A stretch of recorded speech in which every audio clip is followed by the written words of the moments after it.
Every country on Earth owes money. It's one of the few things that unites the entire modern world. The United States alone owes more than $30 trillion. The highest debt in its history, the European Union owes around $14 trillion. Japan owes nearly $9 trillion. Even nations rich in oil like Saudi Arabia and exporting giants like Germany and China all carry massive debts.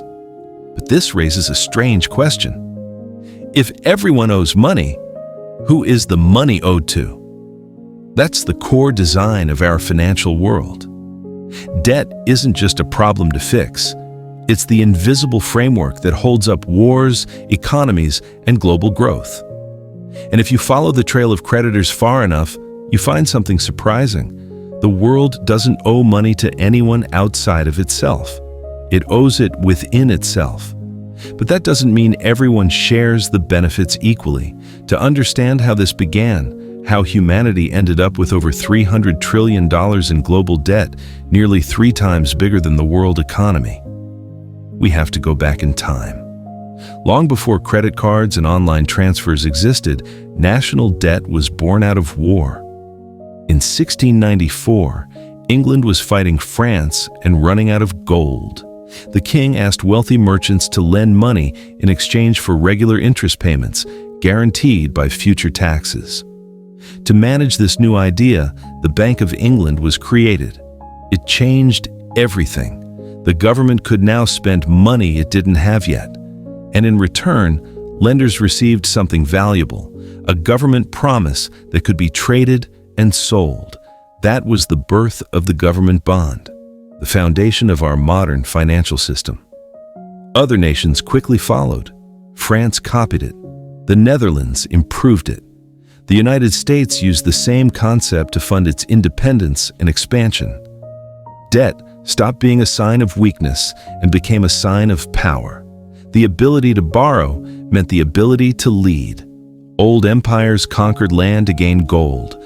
Modern ones issued bonds to earn interest. The fight for power had shifted from battlefields to balance sheets. Fast forward to the present, and debt has become the world's biggest product. Global borrowing rises by about $1 trillion every few months. Every nation owes money, every bank lends it, and every person, through taxes, savings, and pensions, is part of this giant loop, both as a debtor and a creditor. So, who holds the other end of this rope? Let's start with the United States. Its debt is global. Out of roughly $30 trillion, about half is held by investors. And 2/3 of those investors are American banks, pension funds, insurance companies, mutual funds, even the Federal Reserve, all hold U.S. bonds.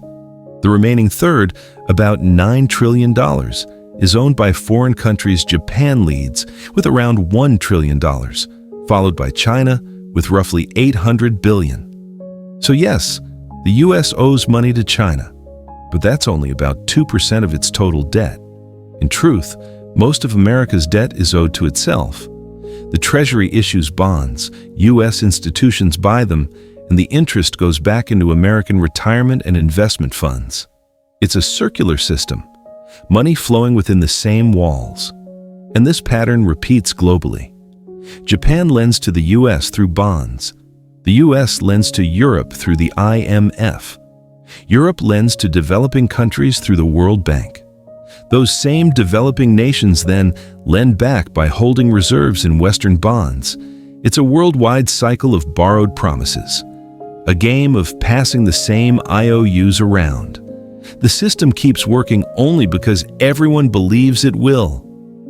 Behind it all lies a deeper force: the markets.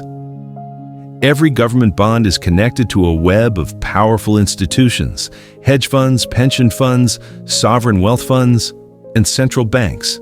These players decide who gets cheap credit and who pays a painful price. If they lose trust in a nation, its currency can crash, and its government can fall overnight. People vote for leaders, but markets decide which leaders survive.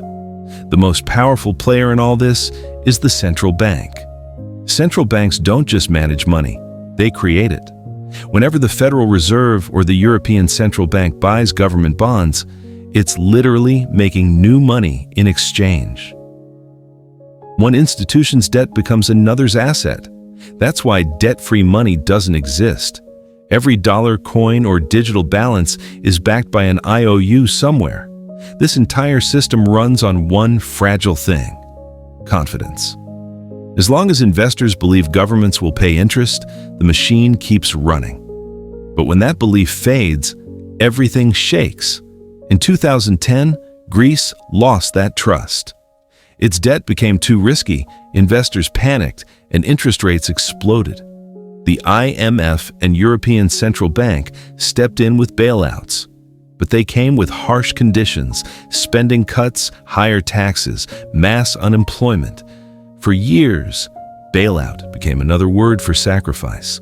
We saw the same pattern in Argentina and later in Sri Lanka: debt crises leading to shortages, protests, and collapse.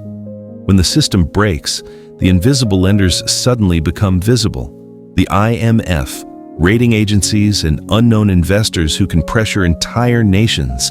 And yet, even after disaster, the same logic returns. Old debts are restructured, new ones are issued, and the cycle begins again. Because in the modern world, debt isn't designed to disappear. It's designed to be renewed. Governments don't aim to repay their total debt. They plan to roll it over forever. It's not corruption, it's strategy. They treat debt like a monthly subscription. New bonds replace the old ones, and the interest becomes the ongoing cost of stability. The global economy depends on that interest, that flow of payments. The United States will never fully repay its debt. Japan has kept rolling over its debt for decades. It's now more than twice its GDP, yet investors still lend to it. They're not waiting to be paid back. They're waiting for the next renewal. Why?